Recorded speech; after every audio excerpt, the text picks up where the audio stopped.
জয়পুরহাটের পানামা রোগে উজাড় হচ্ছে সবরি কলা। প্রতিকারের উপায় পাচ্ছে না কলা চাষিরা।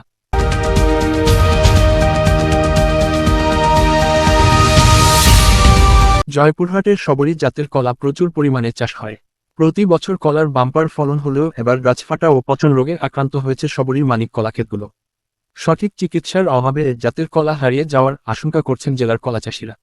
জেলা কৃষি বিভাগের তথ্য মতে জেলায় এবার সবরি কলা চাষ হয়েছে প্রায় 700 হেক্টর জমিতে।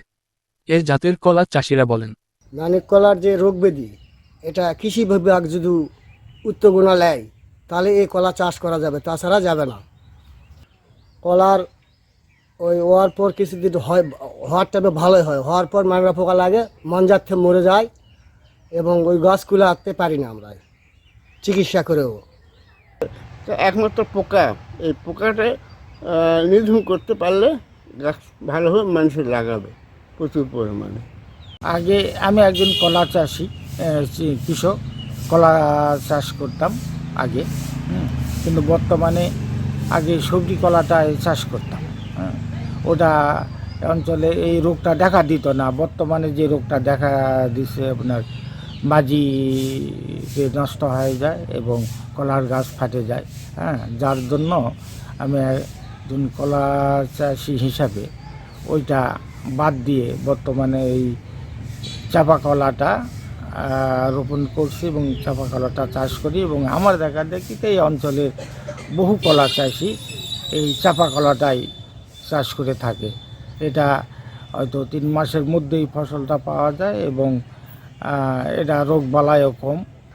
আমি ওই 35 শতক মাটিতে কলা আবাদ করছি। তার মধ্যে কিছু কলা আছে সবরি কলা, তো সেই গাছগুলা মোটামুটি নষ্ট হয়ে যাচ্ছে আর কি। অনেক রকম রোগ প্রতিষেধক দিয়েও কাজ হচ্ছে না, গাছ পচে যাচ্ছে, মানে মাঝখান থেকে পচে যাচ্ছে এবং যেগুলা কলার ঘাউর আসছে সেগুলা খুব ছোট ছোট এবং কোনো গ্রোথ নাই।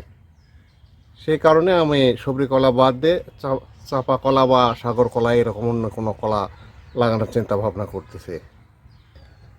সহকারী কৃষি কর্মকর্তার সঙ্গে যোগাযোগ করে তারা যে পরামর্শ দিচ্ছেন সেই অনুযায়ী কাজ হচ্ছে না, অথচ একই ট্রিটমেন্ট করে অন্য কলা ভালো থাকতেছে কিন্তু থাকছে না, সবরি কলাটা হচ্ছে না। কুড়িগ্রাম জেলা প্রশাসক নুসরাত সুলতানা বলেন, কুড়িগ্রামের চিত্ত বিনোদনের তেমন কোন জায়গা না থাকায় ধরলা ব্রিজের পূর্ব প্রান্তে মাধবরাম এলাকায় জেলার সকল রাজনৈতিক